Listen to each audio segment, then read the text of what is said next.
시청자 여러분 안녕하십니까. 10월 8일 고영신의 시사정담 시작하겠습니다. 시청자 여러분, 검찰이 4.15 총선 당시 선거법 위반 혐의로 고발된 민주당 인사들에 대해서 줄줄이 무혐의 결정을 내렸습니다. 정권의 애완견으로 전락한 검찰의 현 주소를 적나라하게 보여주고 있습니다. 윤영걸 전 매경닷컴 대표님 나오셨습니다. 네, 안녕하세요. 안녕하세요, 윤 대표님. 네. 지금 서울 동부지검이 또 사고를 쳤는데요. 네. 그 고민정 후보, 네. 지난 4.15 총선에서 오세훈, 네. 당시는 통합당이었죠. 네. 후보와 대결을 해서 이겼는데, 이 고민정 후보에 대해서 지금 무혐의 판정을 내렸어요. 네. 이 사건은 당시에 선관위가 고발을 했거든요. 그렇죠. 그러니까 선관위가 고발한다는 것은 그만큼 혐의가 중대하다. 그렇죠. 그렇기 때문에 선관위가 고발했을 거 아니에요. 그러니까 그때 그 작은 사안이 아닌 게 예. 그 고민정 선거 홍보물에 예. 상인 회장, 주민자치위원회죠. 상인 예. 회장이 고민정 같은 국회의원이 10명만 있어도 나라가 살만 나겠다. 예. 이렇게 했어요. 예. 근데 이게 가짜라고 드러난 거예요. 상인 회장도 나 그런 거 한 적 없다. 그러니까 어떻게 해서 도둑질을 해서 한 거죠. 예. 그래서 이게 과거에 양주시장 같은 경우 그 당선 무효가 됐거든요. 여러 건이 있을 겁니다. 이렇게 굉장히 중대한 범죄 허위사실을 허위사실을 공포했잖아요. 그래서 이게 법에 의하면 5년 이하 징역 3천만 원 이하 벌금인 걸로 중죄인데 이거를 갖다가 그냥 고민정이가 나는 몰랐어. 난 몰랐어. 그러니까 검찰은 몰랐을 거야 하고 그냥 넘어간 거죠. 말이 안 되죠. 예. 그러니까 그 자치위원이거든요. 그 상인회장이. 예. 원래는 자치위원도 선거를 할 수 없는 그렇죠. 사람이거든요. 그렇죠. 거기다가 허위사실까지 지금 예. 적시를 한 거 아닙니까? 네, 공보물에. 네. 근데 공보물은 뭐 매일 내는 게 아니고 정식으로 그 가정한테 배달되는 그렇죠. 것은 딱 한 번입니다. 예, 그게 8만 가구에 예. 광진을이잖아요. 예. 옛날 추미애 지었고 예. 그 고민정이가 받았잖아요. 예. 그 8만 가구 싹 보낸 건데 추미애 그 과거 보좌관이 또 이거 시의원인데 이거 개입이 된 거예요. 그러니까 지금 법무부 장관 관련된 일이니까 이게 수사가 제대로 됐겠어요? 당연하죠. 네. 추미애 추미애 지역인데. 아들 건 봐요, 아들 건. 그것도 동부지검. 동부지검 추미애 아들 봐준 데 아니에요. 예. 예. 오죽했으면은 동부지검 공보관이 그 변호사랑 얘기했잖아요. 현병장 변호사하고. 예. 그 추미애 아들이 3번 통화한 거 인정했다고. 예. 예. 그 대변인이 공보관이 그거는 공보관은 언론 상대하는 데거든요. 네. 다 녹취되고 다 녹음되는 거 다 알고 있어요. 근데 확실하게 얘기를 한 거예요. 그러니까 자기가 여기저기서 문의가 자꾸 오니까 스마트마트 확인을 해보니까 추미애 아들이 예. 현병장하고 통화를 그날 저녁에 25일 날 그렇죠. 했다. 네. 당초 그 아들은 안 했다고 거짓말하고 그렇죠. 있다고 그렇게 네. 얘기를 했잖아요. 그렇죠. 예. 그러니까 다 거짓말인 게 나타나는데 이 동부지검에서 이런 일을 고민정의를 한 거죠. 또 웃기는 게 고민정하고 같이 오세훈 전 시장도 왜 그때 같이 출마했잖아요. 예, 그렇죠. 거기는 고민정은 무혐의인데 거기도 좀 걸렸거든요. 예. 그 청소하는 사람, 그 그렇죠. 경비하는 사람한테, 경비원들한테. 그 여러 사람한테 그것도 많은 돈 120만 원. 그러니까 여러 좀 사람 뭐 명절 때 이제 떡값 준 그쵸. 거죠. 떡이나 식사나 한번 하시라고 좀 준 건데 이거는 무혐의가 아니고 기소유예. 혐의는 있으나 기소하기는 좀 그렇다고 기소유예. 제가 보기엔 속 보이죠. 제가 보기에는 제대로 된 검찰이라면은 빨리 기소해서 고민정 같은 경우는 재판에 넘겨서 이건 당선 무효가 돼야 된다는 저는 그런 생각을 갖고 있습니다. 더군다나 아까도 얘기했지만 공보물은 예. 어떤 큰 선거든 작은 선거든 그것이 주민들한테 가서 가장 그렇죠. 주민들이 정보를 접할 수 있는 유일한 길이 그 공보물이에요. 재산 관계도 나오고 개인하고 뭐 예. 만날 수도 없는 것이고 음주운전 했냐도 예. 나오고 세금 얼마 냈냐 뭐 다 나오잖아요. 그렇기 때문에 그 후보자라든가 선거 사무장이 꼼꼼히 다 봅니다. 그런데 권민정이라든가 그 사무장은 그냥 이 공보물 담당자한테 다 맡겨놔버렸다. 이렇게 거짓말을 할 수 몰랐다 하면 거짓말입니까? 네. 참. 그러니까 추미애 변명하는 거랑 똑같아요. 보좌관이 알아서 한 거랑 똑같아요. 그러니까 알아보라겠지. 내가 지시한 바 없다는 거 아닙니까? 예. 그러니까 외압이 아니라는 거예요. 예, 소도둑 놈이 내가 가니까 소가 따로 왔다고 하는 거랑 똑같죠. 그리고 또 검찰이 이번에 이 비난을 받는 게 공소시효가 10월 15일이거든요. 15일이죠. 4.15 총선 6개월까지 안 하면은 그냥 끝나는 거예요. 그러니까 그 한 열흘 앞두고 부랴부랴 이렇게 흉내 낸 거죠. 그러니까 여태까지 깔아몬 게다가 예, 어떻게 보면 참 이게 민주주의가 살아있는 정권인지 참 안타깝습니다. 민주주의를 떠나서 특히 동부지검은 지난번 추미애 아들 그 건에 대해서도 지금 누가 보더라도 말도 안 되는 수사를 했다는 게 뭐 우리 같은 사람이 아니라 검찰 내에서도 지금 그런 비판이 아주 그냥 부글부글 끓고 있는 그런 상황 아닙니까? 검찰 역사상 이런 수사는 처음이었다고 해갖고 그런 상황인데. 이름을 동부지검을 똥부지검으로 바꿔야 돼요. 똥부지검. 그러네요. 예. 그리고 저 간판도 동자 대신에 인분 표시를 해가지고 똥부지검으로 정말 부끄러운 걸 알아야 됩니다. 예. 그러니까 이 지금 고민정이만 봐준 게 아니고 이제 사무장도 거기 전혀 관여 안 했다 해가지고 아예 사무장도 이 선거법 위반으로 고소 고발이 되고 혐의를 인정받아갖고 재판에서 100만 원 이상만 받으면은 그렇죠. 국회의원도 당선이 됐더라도 그렇죠. 떨어지거든요. 네. 그렇기 때문에 사무장까지도 아주 꼬리를 잘라버리고 그 공범을 만든 애꿎은 시의원만 당신이 책임져 그래갖고 시의원만 기소를 했더라고요. 불구속 기소지만 아무도 안 할 수는 없고 더군다나 선관위까지 고발한 사건이기 때문에. 그러니까 검찰이 그 더불어민주당 소속인 것 같아요.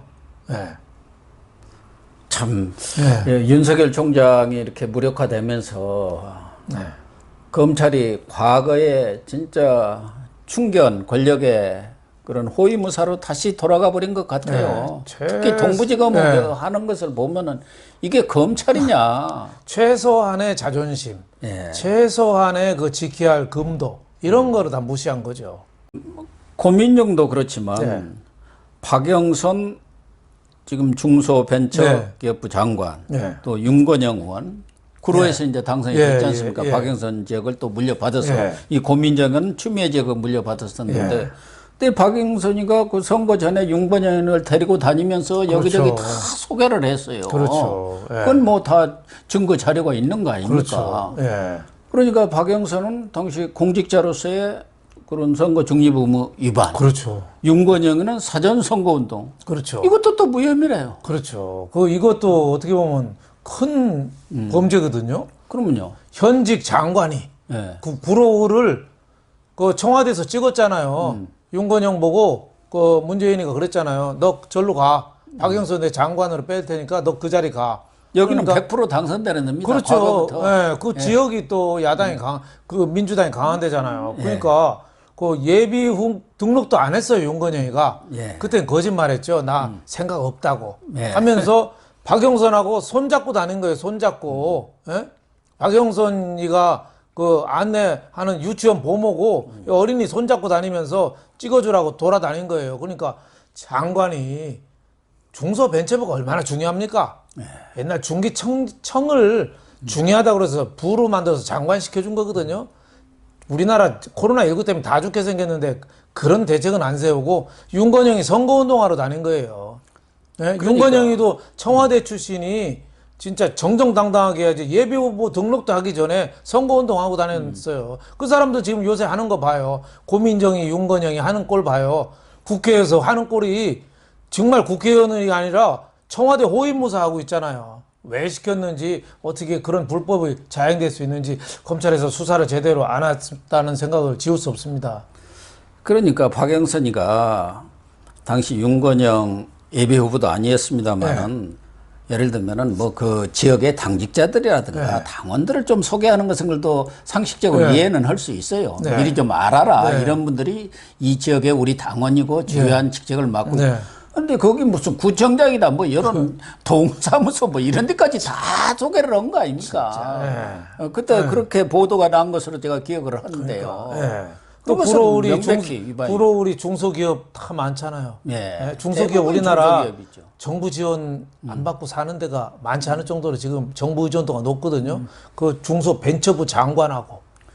과거에 우리가 구로공단이라고 했지 않습니까? 그렇죠. 시골에 누나들 와서 거기 가서 다 봉제 일하고 그래. 지금은 이제 벤처 산업으로 확 탈바꿈이 됐더라고요. 청와대 실세 또 윤건영이가 내려오니 기업인들이나 눈치 안 볼 수가 있겠어요? 그럼요. 어느 사람들도 세무조사 한번 해봐.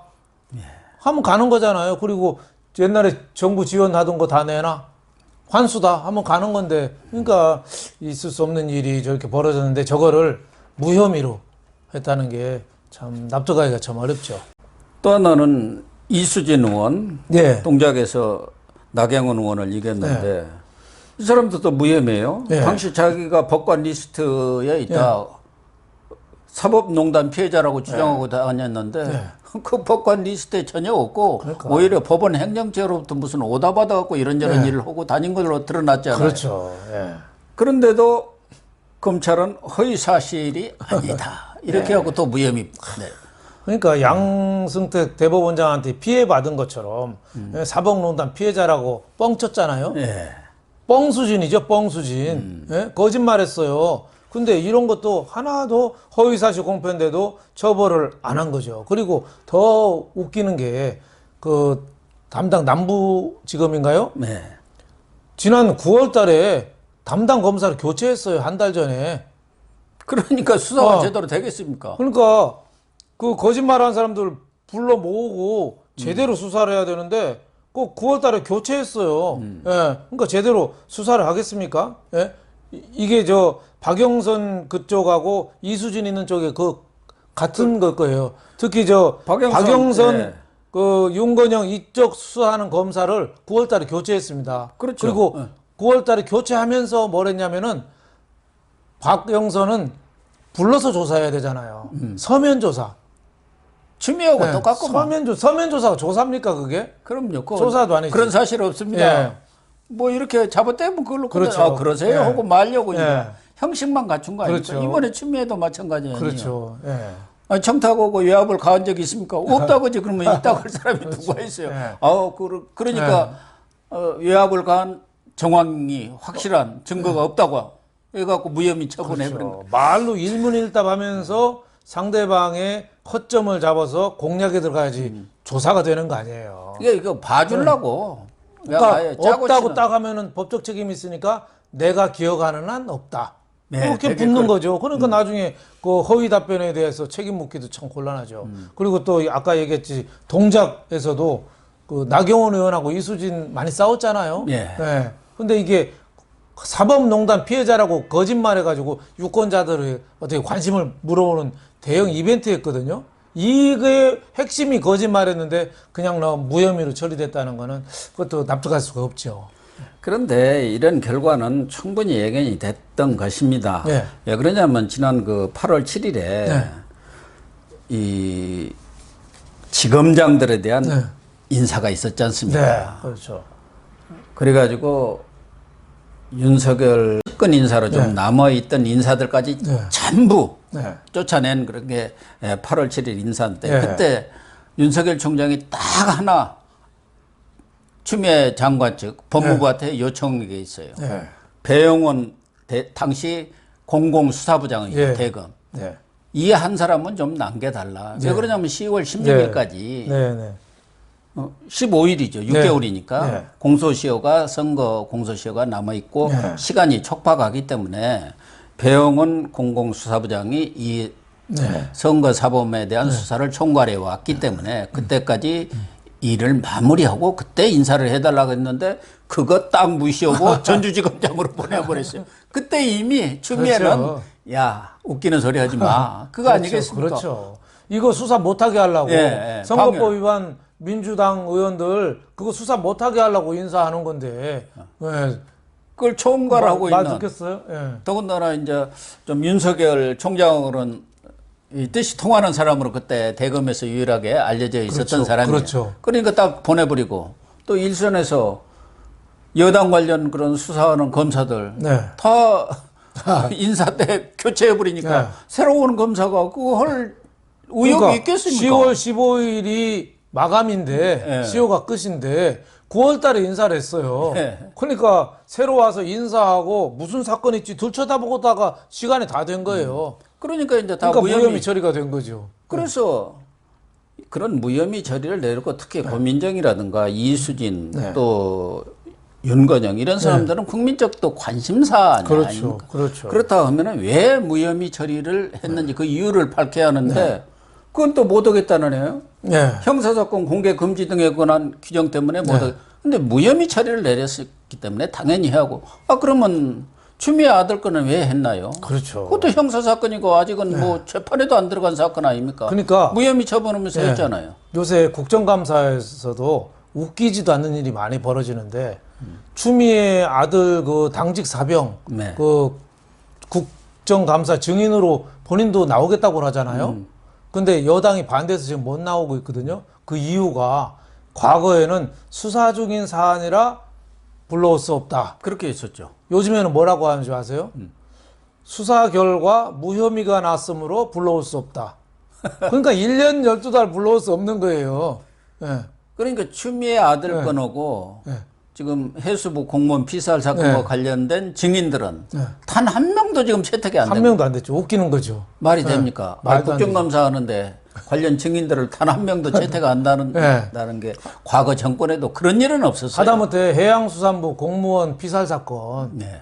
그 억울한 마음이 이루 말할 수 없지 않은가요? 그럼요. 정부에서 월북으로 몰아가고 그렇게 사살 당하는 것도 6시간 이상 지켜보고 있고 그냥 아무 대응도 안 하는 거에 대해서 그 형이 좀 나오겠다잖아요. 피살자 형이. 근데 그것도 막는 거예요. 그것도. 답변한 거 보니까 실종 전날에는 전혀 월북으로 생각하지 않았다는 네, 거니까 월북의 그렇죠. 증거가 없었다는 거 아니에요. 없었죠. 예. 더군다나 그 국제상선협회라든가 뭐 그런 데다가 충분히 통신을 통해서 구조 요청을 할 수도 있는데 안 했다는 거 아닙니까? 아무것도 안 한 거예요. 그렇죠. 예. 억울한 쓰리바가 남겨져 있다고. 그 쓰리파도 꼭 그 사람이라는 것도 아니라는 거 아닙니까? 예. 그리고 배 안에서 쓰레빠 신고 다니는 사람이 이렇게 많이 있을까요? 그러니까요. 예, 어떻게 보면은 배가 자기 사무실인데 회사에 쓰레빠 신고 출근하는 거랑 똑같거든요. 죽은 이모 씨의 스리퍼라고 거기에 같이 배에 타고 있던 사람들이 아무도 그렇게 얘기하지 않는다는 거 아닙니까? 네, 맞아요. 예. 뭐 대부분 안전화 같은 거 이런 것이 있죠. 예. 그러니까 저 참 여러 가지 납득을 못 하는 거죠. 뭐 조류도 또 남서쪽으로 흐르는데 북쪽으로 38km를 조류를 거꾸로서 헤엄쳐서 갔어요. 이해할 수 없는데 이런 가족들이 진짜 유엔 조사위에 요청해서라도 공동조사 좀 하게 해달라고 하는데 이런 것도 국정감사에서 증인으로 안 부르면 누구를 불러요? 그러니까요. 예. 아니 그리고 스리퍼는 있는데 그 사람 거라고 하더라도 예. 죽은 사람 예. 신발은 없다는 거 아닙니까? 예. 신발을 신고 갔는데 스리퍼가 있으니까 월북진 거다. 이게 말이 되는 소리예요? 진짜 엉터리 같은. 엉터리를 해도 어느 정도 그래도 좀 사리에 맞는 얘기를 해야죠. 아버지 거에 대해서 그 아들이 고등학교 2학년짜리가 편지 썼잖아요, 청와대에. 우리 아버지 수영도 잘 못한다는 거 아니에요. 수영도 잘 못하는데 38km를 제가 보기에는 박태환 수영선수 같은 사람이 10명이 릴레이로 수영해도 가기 힘든 거리다 이렇게 생각이 됩니다. 어쨌든 이 문재인 정부 들어와서 정말 한 번도 경험해 보지 못한 일들이 수없이 일어나네요. 도대체 이해가 안 돼요, 다들. 무슨 사건이든지 이해가 안 되는 일이 많아요. 너무 어거지를 쓰니까. 끝까지 아니라고 그러잖아요. 그러면서 미안하다고 해야 될 사람이 오히려 상대방한테 사과하라고 목소리 높여요. 그러니까 좀 다른 얘기입니다만은 이광섭 법제처장이라고 네. 있는 모양이에요. 네. 아마 고시실에서 들어왔다가 차장에서 이제 처장으로 네. 승진한 사람 같은데 이분이 8월 14일 날 네. 이제 법제처장이 됐어요. 차관급 네. 아닙니까? 네. 그때 최정권 외교부 1차관 등 9개 예. 차관이 새로 임명이 되면서 정부가 한 말이 뭐냐?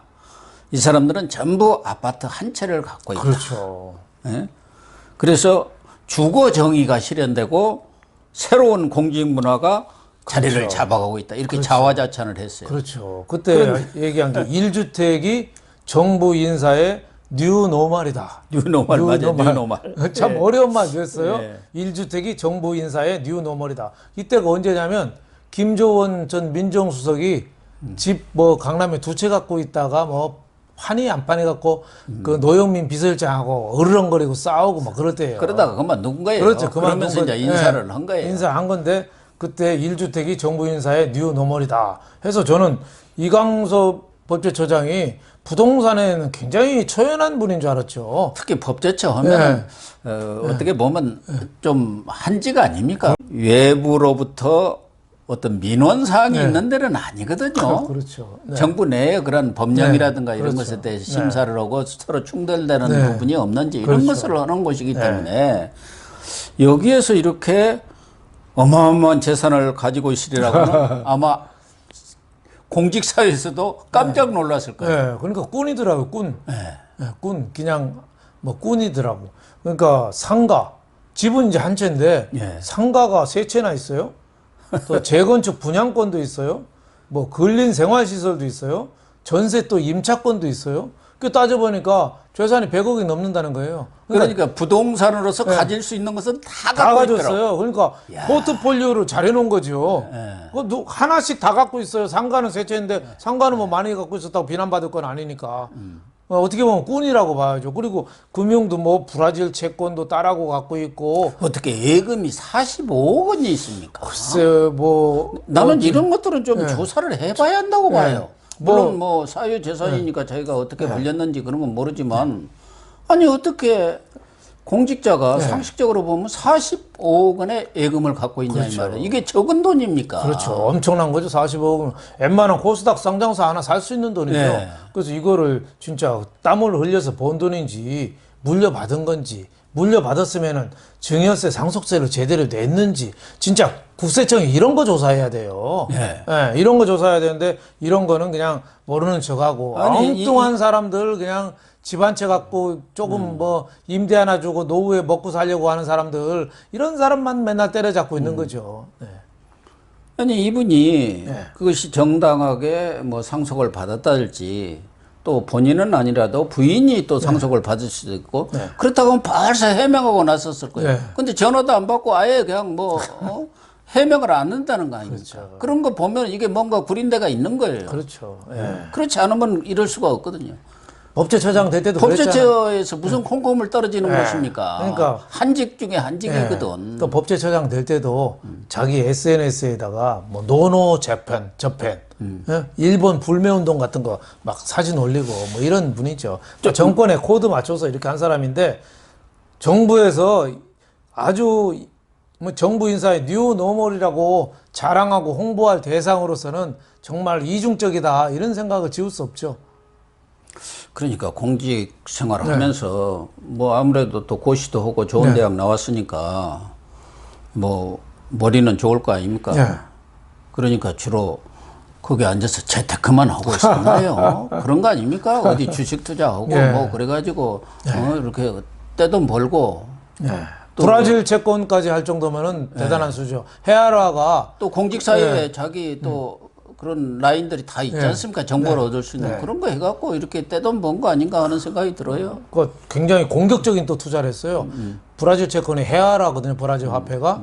근데 이게 요즘엔 어떤지 모르는데 연 수익 금리가 한 10%가 넘어요. 아, 그렇습니다. 근데 다만 위험한 게 그 환율이 들락날락해요. 브라질 화폐 가치가 얘들도 외환 위기 같은 게 자주 와가지고 그러니까 한번 먹으면 크게 먹고 아니면 뭐 화폐 가치가 뚝 떨어지면 쫄딱망하기도 하는 브라질 헤아라 투자까지 했다는 건 대단한 내공이 아닐 수 없다 이런 생각이 듭니다. 꾼이네요. 브라질 국채만도 2억 6,700만 원인데 그렇죠. 그것도 따르고 같이 갖고 있다는 거니까 네. 뭐 이렇게 상속세 또는 증여세 안 물라고 그렇죠. 미리부터 다른 딸을 딱 거기다 끼워 놓은 거지 딸 그런 거 아닙니까? 그렇죠. 다른 뭐 증여세 제대로 냈나 그것도 한번 봐야 된다 생각이 듭니다. 그리고 공직자가 재산이 100억이 넘는다는 거는 뭔가 좀 떳떳하지 못하다는 이런 거 봐야죠. 만약에 물론 뭐 기업을 물려받았다 그러면 예외지만 일반적인 공무원이 100억이 넘는 재산을 갖고 있다. 조금 수상적인 대목도 있다. 이렇게 생각이 됩니다. 네, 시청자 여러분, 이강석 법제처장은 공시 가격만으로도 부동산이 50억이 넘고 예금만도 45억이나 됩니다. 이런 분이 투기가 서민의 꿈을 박탈하고 있다, 이렇게 또 평소에는 주장했다고 합니다. 정말 이 정권 거짓말 장관, 추미애 장관이 27번이나 거짓말을 했지 않습니까? 그런 거짓말 장관의 거짓말 차관까지 나오고 있으니 정말 문재인 정권은 위선과 거짓말 공화국이 아닌가 하는 생각이 들 정도입니다. 시청해 주셔서 감사합니다.